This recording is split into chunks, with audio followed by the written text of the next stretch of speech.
Hello, everybody, and welcome back to Feeling Seen, the podcast that talks about the movies that make us feel seen. And today, it's one of those treats where I get to have somebody sitting alongside me whose job is the scholarly endeavor of film. And it's such a highlight when you have somebody come on whose life is the comparative literature game of cinema, because my background's in journalism, and then we get to kind of go in between the lines together. It's a lot of fun. His new book, The Male Gazed, on hunks, heartthrobs, and what pop culture taught me about desiring men. Manuel Betancourt is the author. He's here with me today. He previously wrote the 33 1/3 installment, Judy at Carnegie Hall. He is a film critic. He is a film commenter.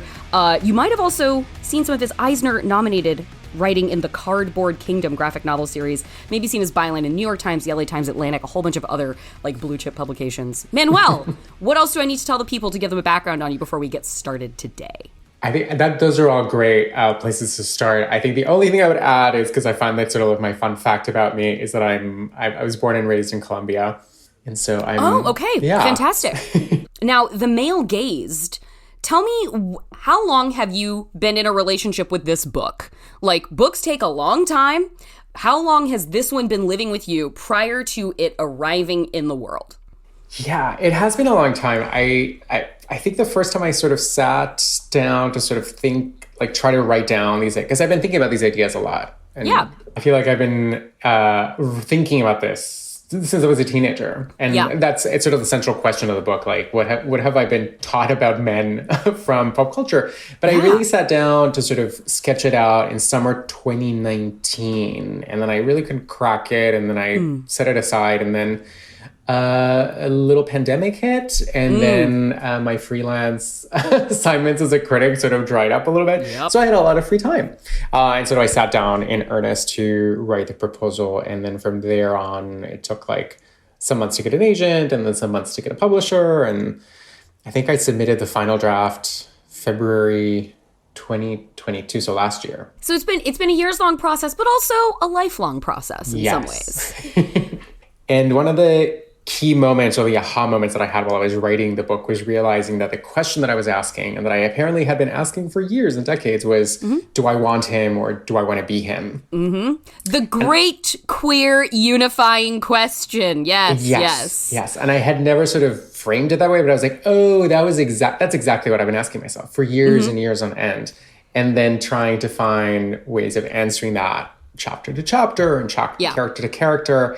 I think the thing that would have shocked teenage Manuel was how much my thinking and also the book ends up trying to think about fluidity and gender bending and really not pitting masculinity against femininity, but trying to find sort of a middle ground or a generative way in which the two can be united. I think as a teenager, I was like I was bullied because I was a little bit more effeminate, and I had a sort of a limp wrist, and I was really into sports. And so it's taken decades of unlearning a lot of that and unlearning that shame. And I think I wanted the book to sort of reflect that, which is why like the final chapter of the book is all about drag and drag race. Because I really wanted that to be sort of the horizon and be like, I'm still working on it. But that's the kind of thing that I wanted to sort of really focus on as the end point.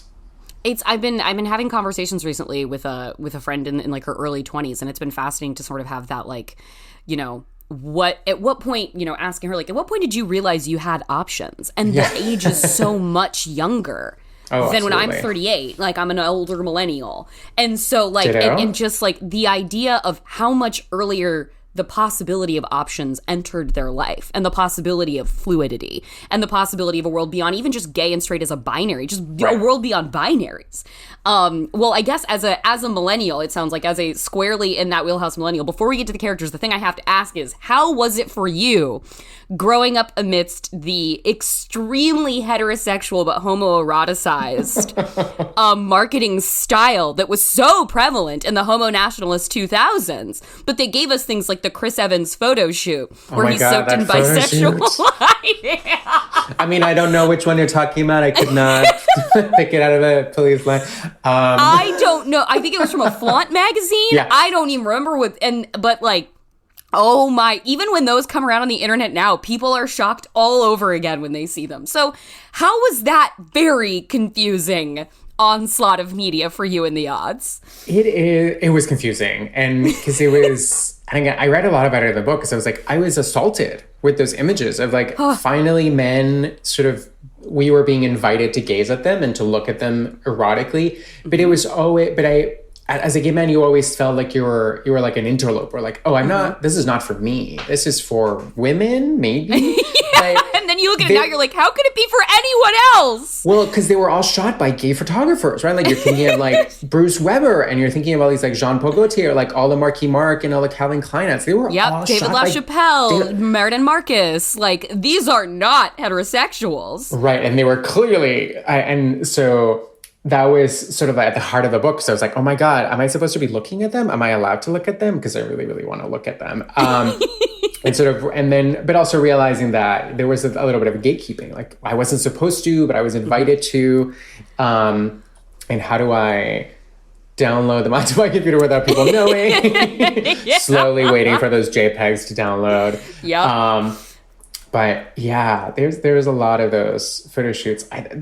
Weirdly enough, I remember the Chris Evans ones, of course, and I know all these like Calvin Klein ones. But I have this vivid image. There's a James Martin Gap ad where he's half wearing a sweater, and you can sort of see his chest. And it's like, it's so prim and proper because he's not really naked, but it's still, it was the hint of the erotic. And, you know, one of my favorite, I'm going to sound like a academic asshole, but like one of my favorite Roland Barthes quotes is the most erotic part not where the garment gapes. And so it's like when there's a hint of something. When you're giving it away for free, it's maybe too easy. You want to always, that's sort of that stripper sort of mentality. It's like you want to leave them wanting more. And so I always love that. And the Chris Evans is perfect because the jeans are just low enough and everything is just tight enough. Everything's just. Yes. Okay, well, I'm glad we've really gotten the warm-up question out of the way, which is the Flaunt magazine for Seven's photo shoot. Not discussed that yet here on the Feeling Scene podcast. So you're really allowing me to break new millennial ground. I appreciate that. Anytime. Now we can finally get to the characters that you have chosen. Please tell the folks at home who you have brought for us to discuss today. This is very exciting stuff. Okay, so I brought two because I'm apparently very greedy, and they're played by two of my favorite actresses.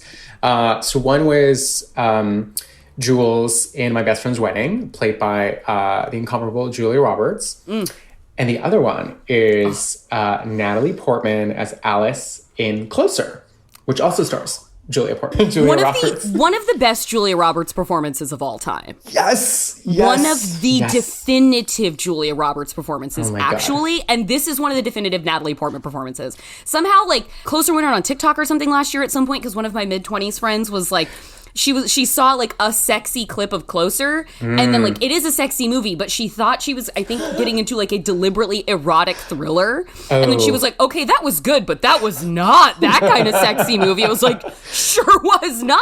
Yeah. Sure was not, friend. Yeah. Every time I tell people that I love Alice and that Closer is like, if you want to get to know me, Closer is a movie to watch. I mean, I often say My Best Friend's Wedding and Closer, like those two are the ones to get to know me. But then people are appalled when they watch Closer and they're like, Manuel, what are you telling me about? Like one of my boyfriends just 2 weeks ago, he was like, I never told you, but I watched Closer last year when you told me this. And I was terrified. I've been thinking about it since then, how to bring it up to you. Yeah. And I was like, wait, you didn't tell me you watched it? He was like, yeah, no, I didn't know. I was very scared. Okay, since we're already on her, like, we're going to start with Alice. Okay. So now, what was the moment of impact like when you saw it? Because, like, I remember, like, that, like, none of us were prepared for that when we went to the theater. I was in college, and it happened, and I feel like people weren't prepared for that movie, how that movie was going to make them feel, so they didn't really know what to do with it. But I remember just being, like, I was enthralled the entire time and uncomfortable with these actors who I had never felt that kind of discomfort around with, like, Julia Roberts and Natalie Portman. Like, what was it like for you? Yeah, I mean, I talk about a movie that's stayed with me. Like, I think about Closer probably almost daily. I watch it constantly. My friend calls it my emotional cutting movie. That sounds very apt. Yeah, I was like, if I'm going through a break, I was like, oh, I should put on Closer now. Wow. And what happened was, like, I did watched it with a boyfriend and then broke up with them like 2 months later. So it has this like, it has like a visceral kind of memory, kind of physical memory attached to it. When you're cleaning the slate or you're about to, you're going to watch Closer. Yeah. And so to me, I was hooked from the very first moment. Like where Natalie comes to and she looks at the camera and just says, "Hello, stranger." I was like, oh, I am, whatever is happening here. Yes. Yep. Can't take my mind off of you. Hello, stranger. I can't take my mind off of you. And then it just kept getting sadder and crueler and more sadistic and masochistic and sexy, but in a really discomforting sort of way. Oh my God. Again, I've been thinking about this a lot also because, spoiler alert, my next book is called Hello, Stranger. Oh, okay. Well, fantastic. We saw the movie and I came home and I wrote down a quote. Because remember, back then we did not have IMDb. We did not have like a way of like Googling all these things. Whatever you remember was what stayed with you. So I raced home and I wrote down on a piece of paper, "Lying is the most fun a girl can have without taking her clothes off. Yes. But it's better if you do." And I taped it. And it's so, I keep thinking, I was like, what a bizarre thing for like 20-something Manuel to do. And I taped it onto my full-length mirror in my dorm room. Mm-hmm. In the dorm room! In my dorm room, yes. And it became sort of this like mantra, which again, not a great mantra to have as a 20-year-old gay man who just came out. Like, I was like, what were you thinking, Manuel? But I just loved this idea of lying as an armor. It's also the moment where she's the most honest, where at a stripper scene, she's like the most vulnerable, she is naked. The most candid she is going to be in the entire movie in that scene. And then like, it's only until you get to the end that you realize that is true. Yes, because she's just Jane. She's just Jane. Alice, tell me something true. Lying's the most fun a girl can have without taking her clothes off. But it's better if you do. You're cold. You're all cold at heart. What do you have to do to get a bit of intimacy around here? Maybe next time I'll have worked on my intimacy. But so I love this idea of lying and having fun.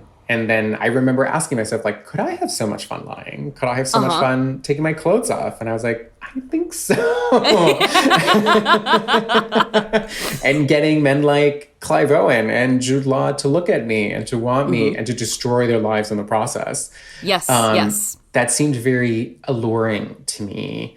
Again, great conversation to have with my therapist about what that meant then and what that means now. But yeah, it's the dialogue. Like, I just love, it's such a beautifully constructed piece that you're just like going from like a flirtation scene to another flirtation scene to a breakup. Like those breakup scenes are also fantastic. And Julia in particular in that breakup scene with Clive Owen when she's yelling and she's yelling and he's yelling. It's just, yeah, I could watch this movie every single day. I probably should not. You did love me. I always love you. I hate hurting you. Why are you? But I'm selfish. And I think I'll be happier with her. You won't. You'll miss me. No one will ever love you as much as I do. Why isn't love enough? I'm the one who leaves. I'm supposed to leave you. I'm the one who leaves. I am sort of helpless before a pretty girl with a problem. Like, that's my thing. I'm on the asexual spectrum. This is not like a sexual pursuit for me, but like, it's not an I'm gonna save you. It's gonna be I'm gonna be infinitely emotionally available for you, and we're gonna do this together kind of thing. Like, that's like my animating force. Been a very successful series of pursuits for my entire life. And everybody leaves the better. But so like, I am so susceptible to that Alice character. As soon as wounded Alice, small and beautiful and wounded Alice shows up, literally wounded, like gets hit by a car in the beginning of this movie, and Jude Law, he just kind of like picks up this like little feral creature and he's gonna help her get medical attention, and the cabbie asks him like, who is she? And he says like, she's mine. Like, he takes ownership over her immediately, and that's creepy, and that's not a thing I relate to. But like the notion of like being so ensorcelled by someone who you just know has that quality about them that bends gravity. And I wanted to hear from you about, like, in the connecting to the conversation of desire, the experience of a character like Alice, who has such a, like, force-bending impact on the people around her, and to, like, connect with the character who's just, it's just like, no, I think I want this power of desire. Like, I know, like, how do I have this? Yes. And I think that's what I keyed into. I mean, in that first scene, Jude Law says that her euphemism, were he to write an obituary about her, is disarming. Disarming. And she says, that's not a euphemism. And he says, no, it is. It is. And I keep thinking about that, like, that word a lot, because she is very disarming, because she does seem to, as soon as she arrives, like, you were helpless in front of her. Like, there's really only, as you could say, like, it's just a gravitational pull in a very unassuming kind of way. Like, she's not abrasive, she's not aggressive, she's and bruised, she's not she's helpless wounded. either. It's not a wounded bird thing. It's just something else that, like, you it's like, okay, I have a choice to involve myself with anything else or you. And now suddenly that you're an option, like, nothing else is an option anymore. But I know not a thing about you.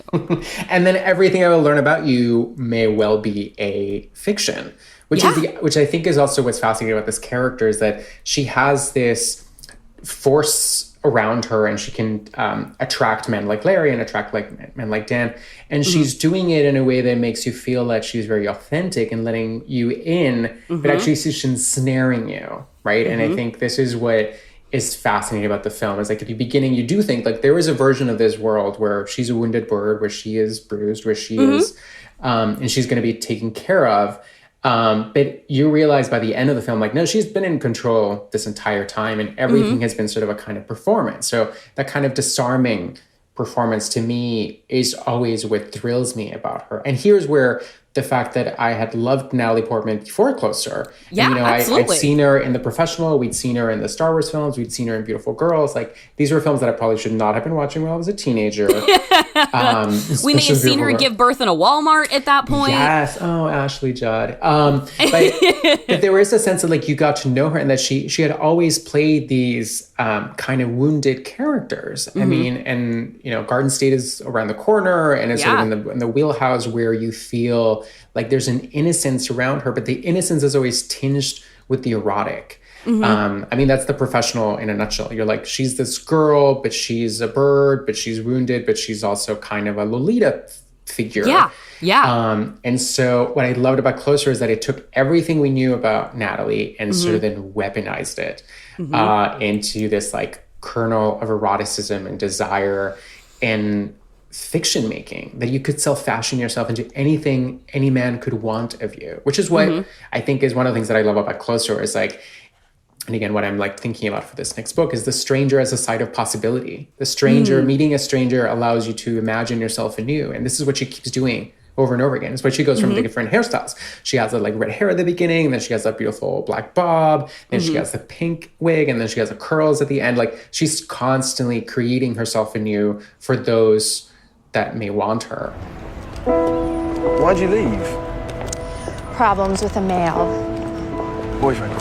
Kind of. When you left him just like that? It's the only way to leave. I don't love you anymore. Goodbye. Supposing you do still love them. You don't leave. You never left someone you still love? Nope.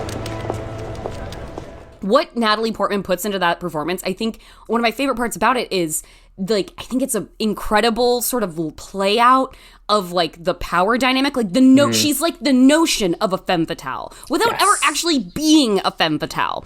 And, like, these men would probably blame Alice for perhaps ruining their lives to a degree for a period of time, when they've ruined their own lives. And she's been a projector screen for them the entire time. And she has been completely autonomous. She's been the one in control. But she's given them nothing more than exactly what they wanted from her the entire time. And they've wrecked themselves in the pursuit of getting it. And again, that's why that stripper scene is so fascinating, because it's the sole moment where you can sort of see her coming through, and she's trying to be honest, but because of the space and the context, we're led to believe, or Larry's led to believe, that all she's saying is doing that she's at that moment actually being a projector. She's like, are you allowed to flirt with me? Oh no, I'm breaking all the rules. Are you just telling me that? Yes. Are you flirting with me? Maybe. Are you allowed to flirt with me? Sure. Really? No, I'm not. I'm breaking all the rules. You're mocking me.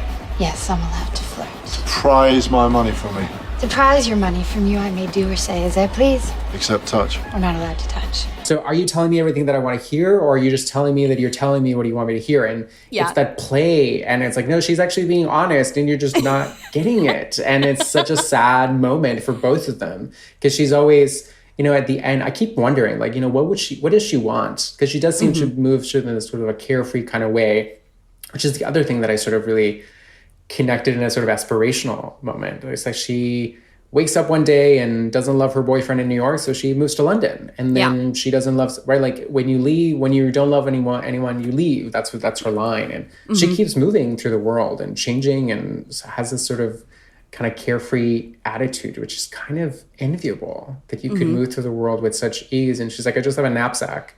And that's sure. Well, who needs things? I don't need things. Or pretty birds. a dear friend of mine, we were talking about the movie The Crush, and he was discussing how he's a gay man, he's my age, and he was talking about how, like, watching that as a young guy, as a kid, like, you know, The Crush comes out in 1995, we're like 10, 11, 12 when we see this for the first time, and we're not clocking the, like, power dynamic problem, especially not in the 90s when no one's telling us to think about that. But, like, what he really connected to in the character of Darian/Adrian is he wanted so much to affect the kind of desire in men that she could, as a young, like, knew he was gay, but wasn't at any threshold of being able to admit that or disclose it. What he saw in this, like, essentially erotic thriller heroine who is 15 at the time is just somebody who can make men change direction in order to pay attention to them, and he saw that and he really wanted that.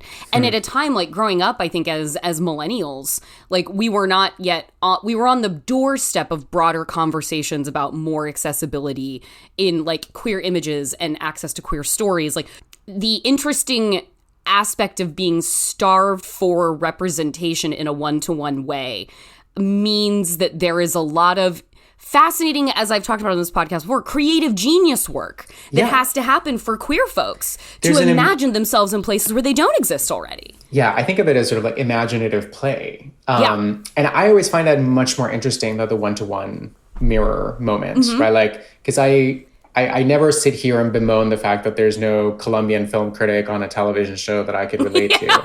Because I have Alice, and I have Natalie, and I have Julia, and I have all of these, like, you know, I talk about in the book, like, the first moments in the book are all about, like, how I love Maleficent. It's not that I, like, wanted to be Maleficent or wanted to see myself, but it was like there were things about these images that, as queer, I think queer people do it better than straight folks. Sorry, I'm sure there's straight folks out there. Will you plant a flag in it and say we're better at that? Yeah. Because there's a level of, like, you have to be reading against the grain and reading against and between the lines, and there's a creative genius, and there is a sort of an imagination that's happening that's rooted in empathy and rooted in compassion, but also rooted in imagination. That, like, what are the kinds of mental gymnastics that I need to be doing to be like, oh yes, Bette Davis in All About Eve is the character that makes me feel seen. I was like, there's such a jump from there. And there is where I think a lot of, like, creative friction happens. And so those are the moments that I love. The other thing that I love about Alice, and I think tied to sort of this queer desire, is like the entire movie is about how desire unravels you and how letting your desires be known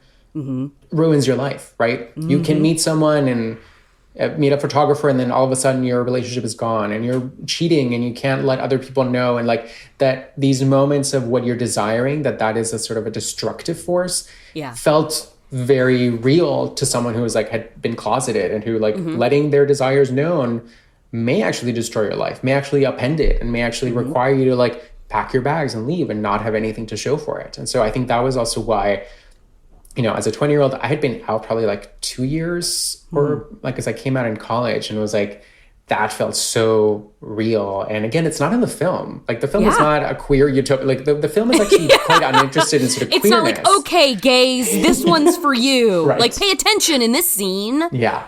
But it is there, and it is there for me. And there are pockets of moments. And I've been reading actually the original play because I've never seen it. Mm-hmm. And I love comparing and like what he got rid of and what he like changed. This is a Mike Nichols film, correct? Yes. Thank God it landed in the hands of a master. Oh my God. Talk about someone who's giving us queer joy, through decades again. Who's Afraid of Virginia Woolf is like also like a seminal text for me. And I think we all want to be Liz Taylor in one way or another. We're going to take a quick break. Then we'll dive into the other movie and character Manuel has brought for us. And then finally, I will have one quick thing before I go about the women of Mission Impossible Dead Reckoning Part 1. It is a murderer's row in that film, and I've just got to give some shouts out to the ladies, as we do on this podcast, at the very end.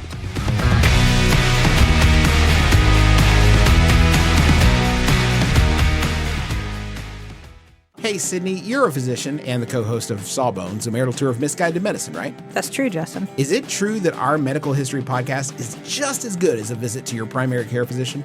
No, Justin, that is absolutely not true. However, our podcast is funny and interesting and a great way to learn about the medical misdeeds of the past as well as some current, not-so-legit healthcare fads. So you're saying that by listening to our podcast, people will feel better? Sure. And isn't that the same reason that you go to the doctor? Well, you could say that, but... And our podcast is free? Yes, it is free. You heard it here first, folks. Sawbones, marital tour of misguided medicine right here on Maximum Fun, just as good as going to the doctor. No. Still not just as good as going to the doctor, but pretty good. It's up there. Please tell us what to tape about. Please tell us what to tape about. Please.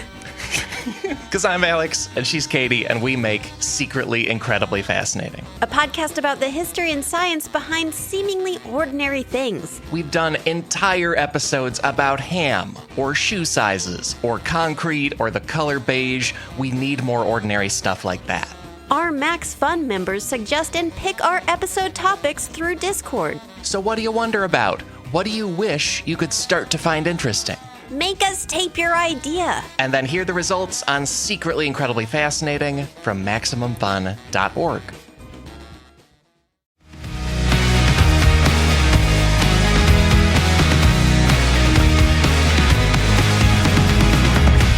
Welcome back to Feeling Seen. I'm talking to writer Manuel Betancourt, whose new book is called The Male Gazed. We've been talking about one character that made him feel seen, Natalie Portman's Alice in Closer. But now we're going to look at the other character that really pulled at his identity strings, and that is Julia Roberts as Jules in the classic 1997 romantic comedy My Best Friend's Wedding. Did you see My Best Friend's Wedding before your Closer in your life, or did you see it after? No, I saw My Best Friend's Wedding when it came out, so it was 97. Okay. And I think I loved Julia already. We probably watched Pretty Woman, nonstop and a bunch of stuff. But at home, so in Colombia and Bogota, we had a satellite dish. We didn't have cable. Mm. And our satellite dish, for some reason, gave us pay-per-view channels. But of course, because we didn't have like a pay-per-view cable box, whatever, it just played movies that were available on pay-per-view on loop. Oh, so there was like a period of like 5 to 6 months when we had various pay-per-view channels that just looped through movies. So one of them was Contact with Jodie Foster.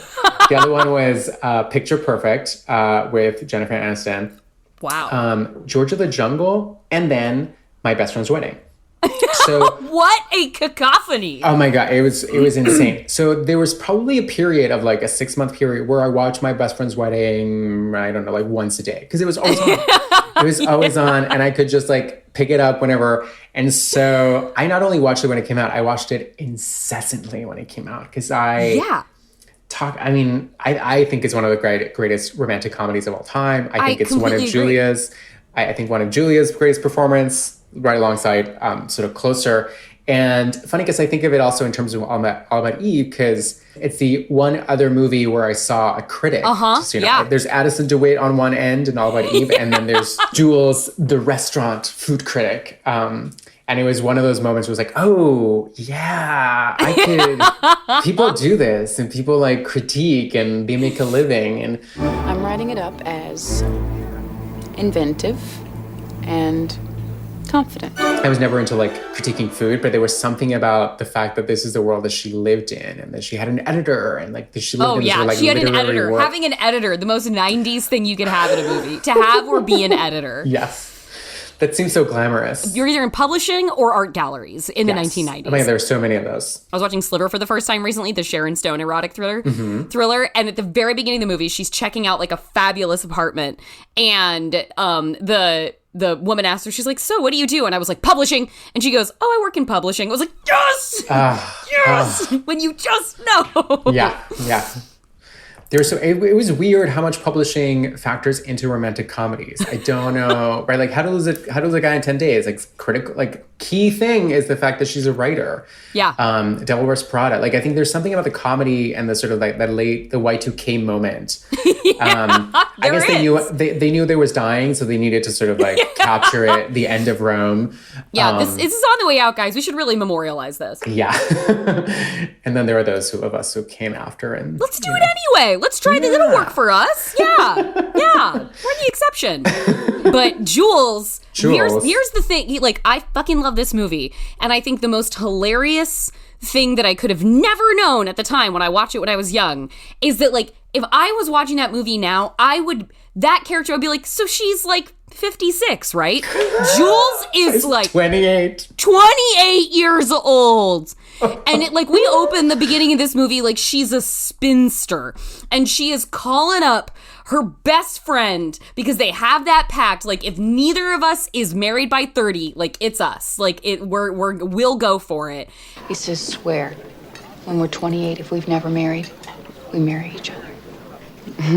We never talked about it again. I don't know. That made me think of that. You're about to be 28 in 3 weeks, right?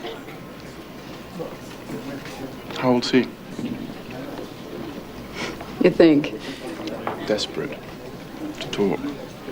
And she like calls him because she wants to get out of the deal. Right. She wants to be like, oh no, I can't get married to him. And realizes on the call, oh, Jules, I met someone and I'm getting married and I need you to be in my wedding. And then her whole life becomes about, oh my God, no, I was wrong to want to get out of the deal. I want him. He's the one. Dermot Mulroney is the one. Yes. And we're watching this as fucking children being like, that old unmarried lady, she better get this man. Otherwise, what's she gonna do? Yeah.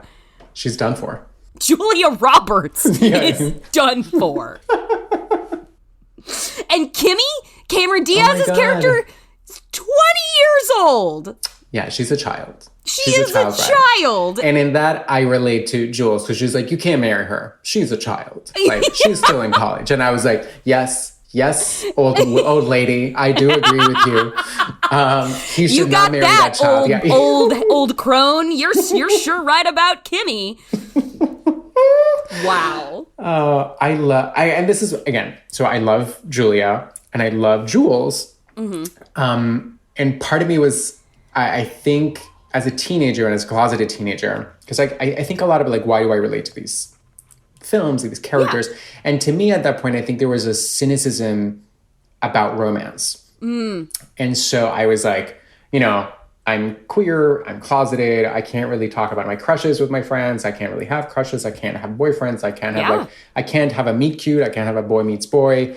So of course I was gonna relate to the one character that I saw who was like, oh no, we're destroying this wedding. And F this little tiny, child bride and this blonde heiress. This blonde heiress, like we're having none of that. We're gonna destroy this wedding. We're gonna, do everything in our power to sort of destroy this entire institution. And I was like, yes, I can.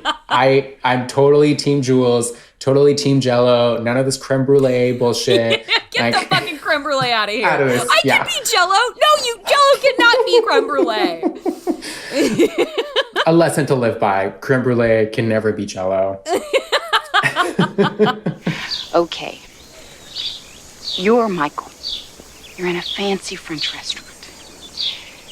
You order creme brulee for dessert. It's beautiful. It's sweet. It's irritatingly perfect.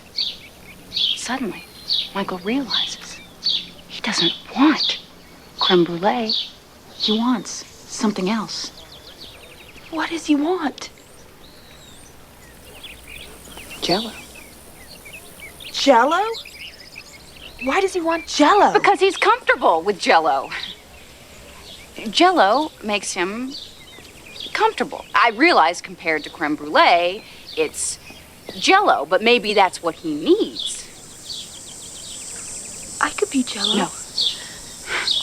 Creme brulee can never be Jell-O. You could never be Jell-O. I have to be Jell-O. You're never gonna be Jell-O. I think that is such a category of the queer experience, is watching things, and my area of focus is like genre films and horror, and the amount of queer folks that I talk to who have a real connecting point in horror of not just necessarily like relating to the monster, like Frankenstein cast out by his maker kind of situation, but people who watched Carrie and thought, yeah, I wanted a fucking burn down prom. Yeah. Like the aspect of watching these films and connecting to monsters or connecting to evil women particularly, whose job it becomes in these movies to wreck a sanctified institution, and queer folks watching these stories and be like, these sanctified institutions don't want anything to do with me, so I too want to burn them to the ground. I want to burn down prom. Yeah. I wanted to burn down Kimmy's wedding. A ridiculous, because also when we talk about this ridiculous wedding, this like 4-day wedding event with like ice sculptures, like there was also something about, this is sort of a class-based thing. I was like, we need to eat the rich. Like this is a sports journalist who's like apparently barely eking by. She's a food critic who's like doing well for herself in New York. Yeah. These rich people, they can, no, I don't want any of this. I don't know. Let's go to karaoke. That sounds like my jam. Sports, no, we're not doing any of that. I love there's bad things in older movies, like pretty old older movies, where it's like women fighting women and like just really catty bitchy shit that's like, it's not a great representation thing, but it's also true sometimes. And the thing I love about this movie is that our hero is also an anti-heroine in some ways. Like, she's showing up to fucking embarrass the bride. She is showing up not necessarily to hurt him for wanting to marry a kid. She's like, I am going to sabotage Kimmy.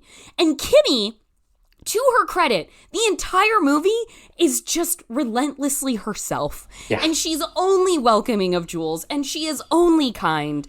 And it is still true that someone can be Kimmy and be that, and you can still be like, fuck her. Yeah. Like, you know what? You want to think, like, I think Olivia Rodrigo has a whole song about that on Sour. Like now I'm a bitch because I'm just dragging her down. And honestly, she seems really pretty and she seems really nice. And this is just me being an asshole. Like, does tearing her down make me feel better?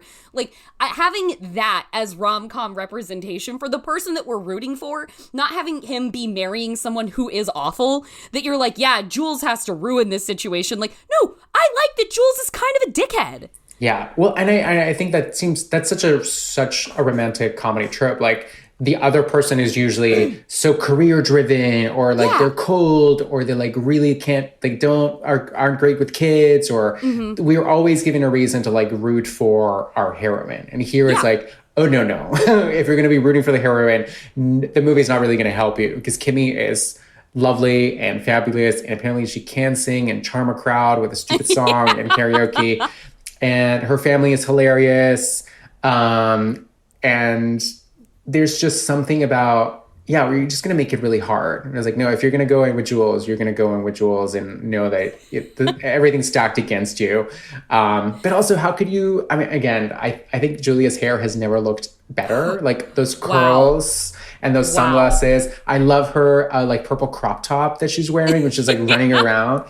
Like, there's just there's an effortless coolness about her in this film that, sometimes I think there's like Julia, the movie star, and I hear she feels a little bit more grounded, and she feels a little bit more, and I think it's because she's playing a villain, and I think she hadn't been able to like do that in a way, and she's having so much fun. And has such great chemistry with Dermot, with Cameron, with Rupert Everett. Rupert Everett, I think one of the really standout gay best friend characters of the era. Like, what he is, he's just... thinking of the late 90s, I think when we were thinking of gay best friend, it was like that they were going to be there for the friend, and they're like gassing her up. And all he does the entire movie is like, you're insane. Like, he's the only sane character in this entire movie. And he's calling it straight. And he was like, you really shouldn't do this. Just be happy for him. Just be doing it. And then, like, only begrudgingly does he get involved. But, like, he is the voice of reason. And so it's hard to then be like, trying to be like, oh, he's just a gay best friend. Because, like, he plays such a crucial role in being, like, the only person who is sane in this entire circus of a wedding.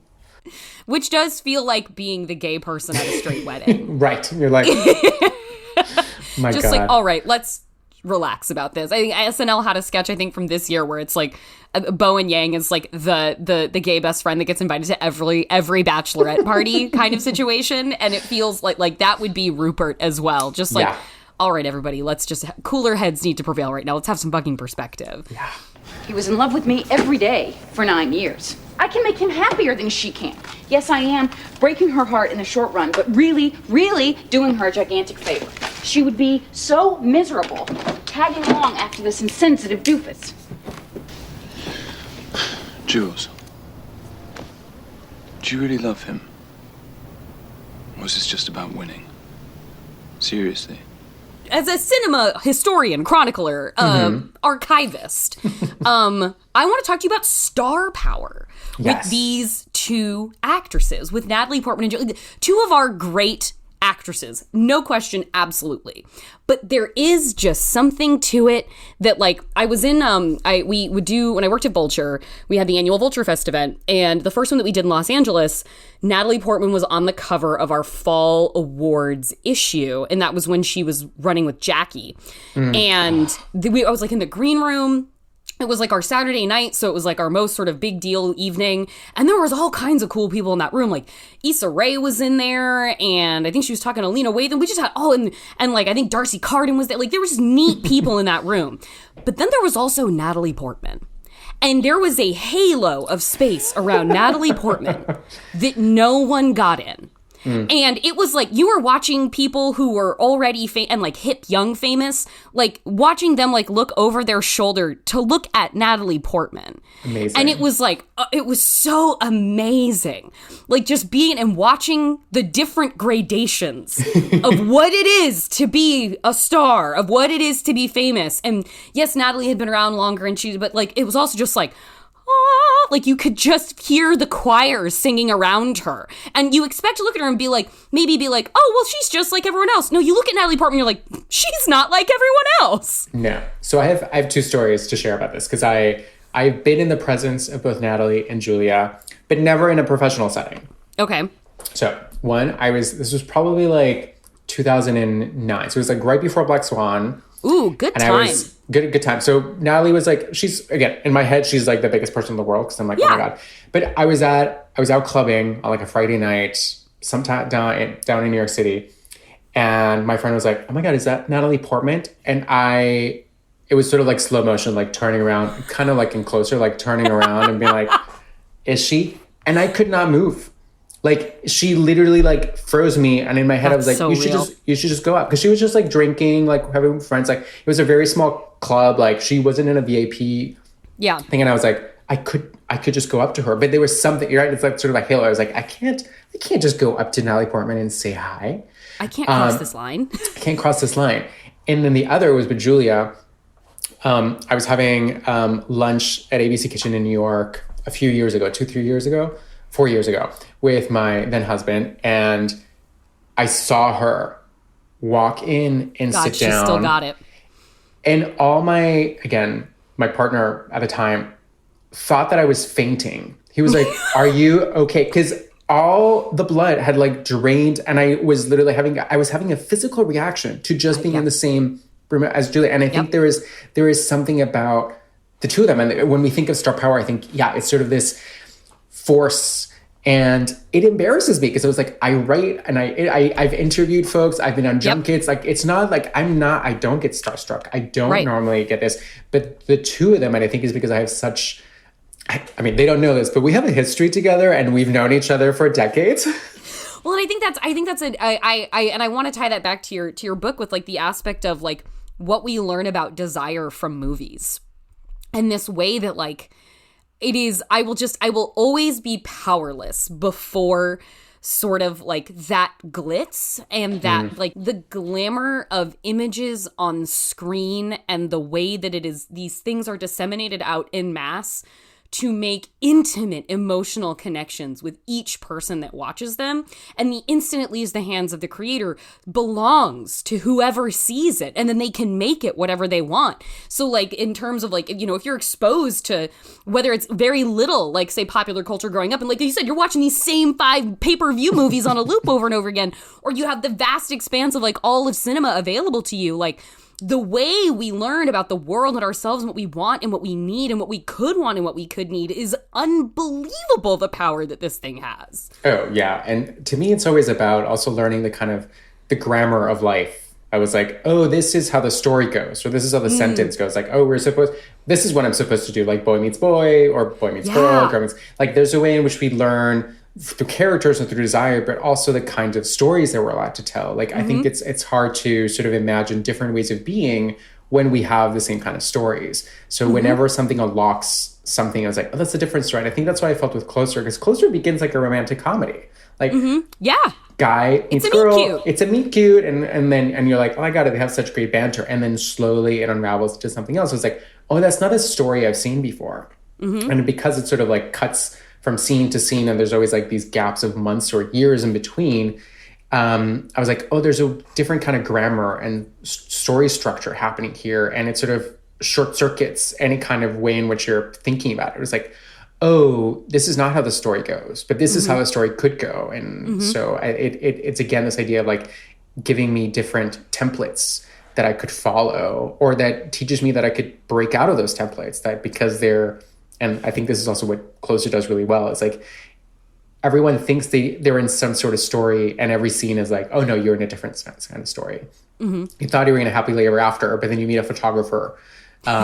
Or you thought you were in this like sexy romp internet fling, and then suddenly you're in a farce or something. And every moment it's like it keeps switching, and you're like, oh my God, I can't hold on to anything because it keeps being appended over and over again. And that to me was also so thrilling. It teaches you even in the things that it's not showing you and not telling you. Well, and I guess my final question to you would be, this like Closer is very much a movie about desire and in romantic comedy structure about desire in My Best Friend's Wedding. What is perhaps for you a movie that's not necessarily about desire, but that for you is? Oh my God, I feel like I should have something really quickly. A movie that's not about desire, but that is. But you're like, but you know what? For Manuel Betancourt, it sure is. I mean, I talk a little bit about this in the book in that first chapter. I think Disney movies have a lot of desire, and have a lot of desire because of their absence. So I think of something like Beauty and the Beast is such a sexless movie. And yet you have the shot that I still remember and will always play over and over in my head is Gaston singing how every last inch of him is covered with hair. And then he rips his shirt off, and his pecs take over the entire screen. And every time I'm like, oh, what else is as full, like how hairy is he in other places? And it's a moment where like, oh, this movie that's not really about desire, that's about love and tenderness and getting to know one another and dancing, has these like pockets of desire that are sort of like shining through. And like the triplets who are obsessed with Gaston, like they're the engine of desire. And they're like, oh my God, how are you not falling for him? We're all swooning. Yeah. They're like sweaty, horny women. Yeah. But they're the psyche, right? Like they're not really the central of the story. But I love those moments where like it's sort of Disney's trying to clamp that down, and then it's sort of like they erupt on the other end. And you know, there's Hercules with like these beautiful like muscles, and he's like a gym bunny, and there's this moment where he's measuring his bicep, and he breaks the measuring tape, and I was like, yes, more of that. But I don't think it was ever designed to be like, oh, we're gonna make this like tiny scene in an animated Disney movie a really horny one. But it's everywhere. I mean, as soon as you start noticing, they're like, oh, right, desire. No matter how every story is about desire, whether you want it or not. And I think it's Or maybe I just find it everywhere. No, it's true. It's amazing how like I think I like the idea of like starting a conversation with like Closer and My Best Friend's Wedding and then ending it on Disney as just like because like no matter what the corporate mandate is, there are still human beings that animate those images, and those human beings can only animate from their own ability and experiences and subconsciously their own desires too. Like, how do I make this as compelling as possible for an audience? Well, yeah. And then you go from there. And then you do, well, and the funny thing about Gaston and Hercules was that they were both animated by a gay animator, which all of a sudden makes sense. And I was like, oh, of course it was. Of course, yes. That's the bookend. Going from Chris Evans being shot by gay photographers for Flaunt, a magazine I'm pretty sure with longtime editor-in-chief was a gay man, to Hercules and Gaston being animated by gays as well. Yeah. Hey guys, surprise, everything you love is gay. Yes. You're welcome. Everything you love is gay. Thank you, Manuel, for coming here and consecrating the thesis of everything you love is gay for the Feel and Scene podcast. Yes. Happy to.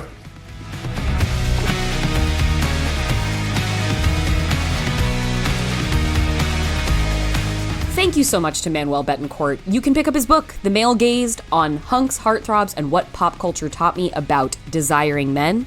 And the audiobook just dropped this week as well. And now, my one quick thing before I go, we're going to pivot away from what pop culture taught us about desiring men, and we are going to go to what Tom Cruise movies teach us about respecting the women of action cinema.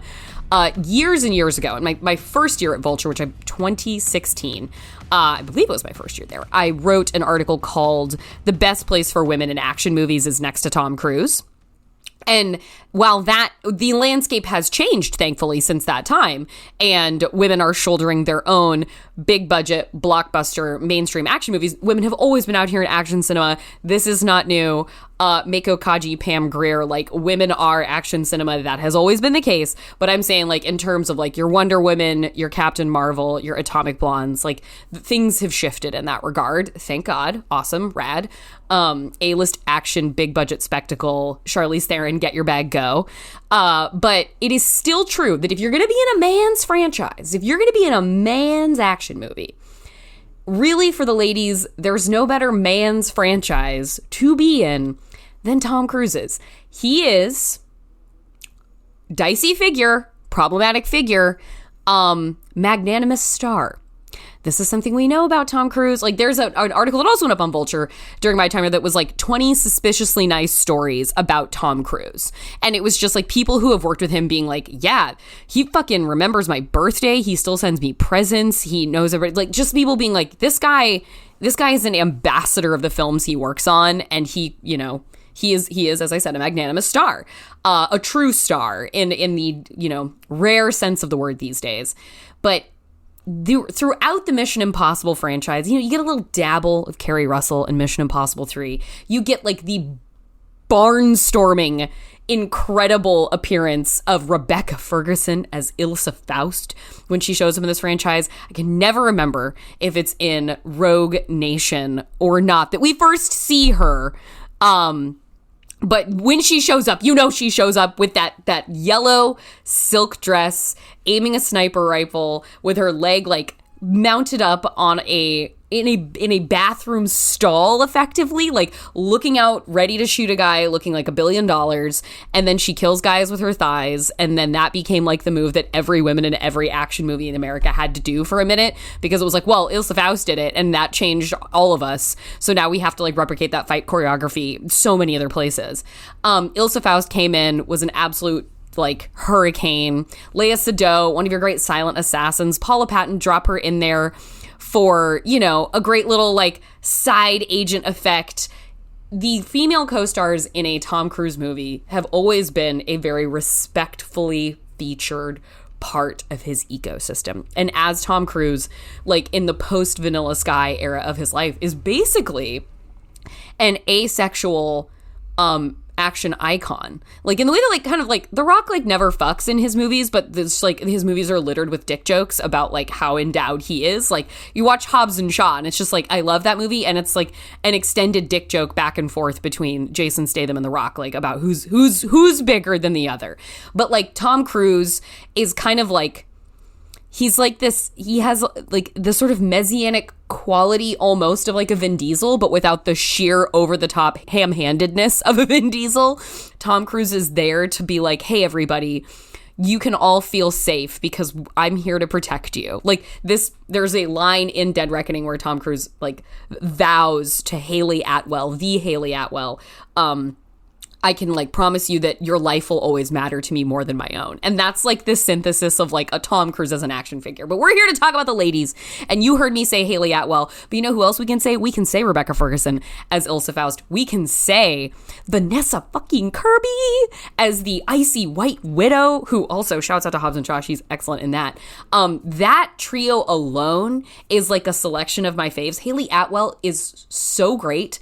And it's always so fantastic to see her because she, like Rebecca Ferguson, is one of those women where it's like you have all the parts, you have all the X Factor things that Hollywood says like you get this and you can succeed and be famous. And yet I'm like, why isn't Haley Atwell in everything? Why isn't Rebecca Ferguson in everything? Like you guys have all the things. How are we shortchanged by both of you? But in addition to Kirby, Atwell, and Ferguson, you know who else we get in Mission Impossible: Dead Reckoning Part 1? We get Pom Klementieff. We get that adorable little alien woman from Guardians of the Galaxy.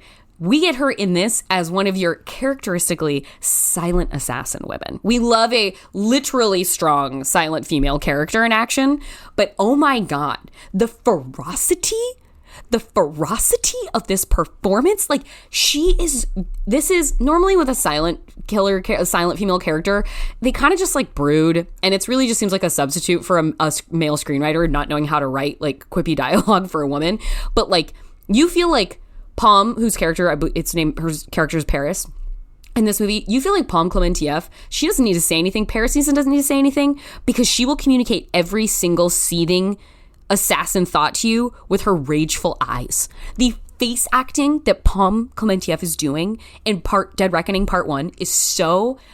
she chews up every scene. She's stealing the frames every time she's there. I saw people on Twitter like who saw it before I did being like, hey, by the way, guys, Pom Klementieff, it's like couldn't have been more right. I was fist pumping every time she came on screen.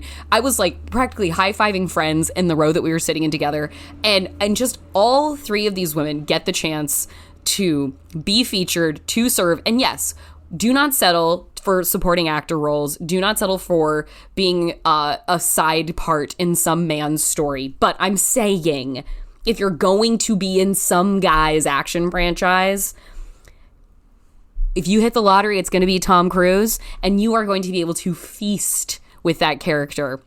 Throughout the course of it, he's going to lift you up. He is going to allow you to shine. And that is how we get incredible breakout performances within the Mission Impossible franchise. Like when Ilsa Faust was brought into our lives. Like when Paris was brought into our lives in Part 1. Oh, God, I gotta hope we see more of her. I hope they knew exactly what they had with this character and that she was gonna jump off, and that they're like, if you thought you liked her in Part 1, guess what's gonna come in Part 2, because she is so teed up. And like, is Haley Atwell like, it's like, hey, if Tom Cruise finally is too aged to drive a motorcycle off a cliff one day, like, are we passing this franchise off, and are we passing it off to a lady to be the focal point, to be the fulcrum point really between like a Ving Rhames and a Simon Pegg, to carry the burden of the Mission Impossible force?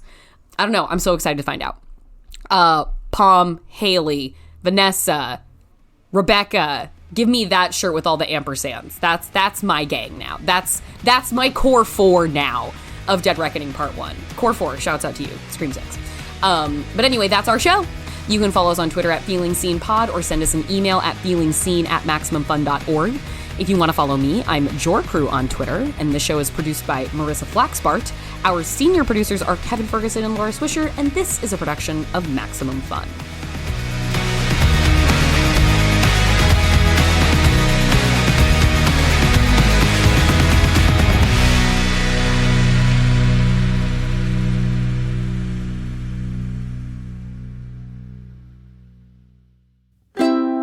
Maximum Fun, a worker-owned network of artist-owned shows. Supported directly by you.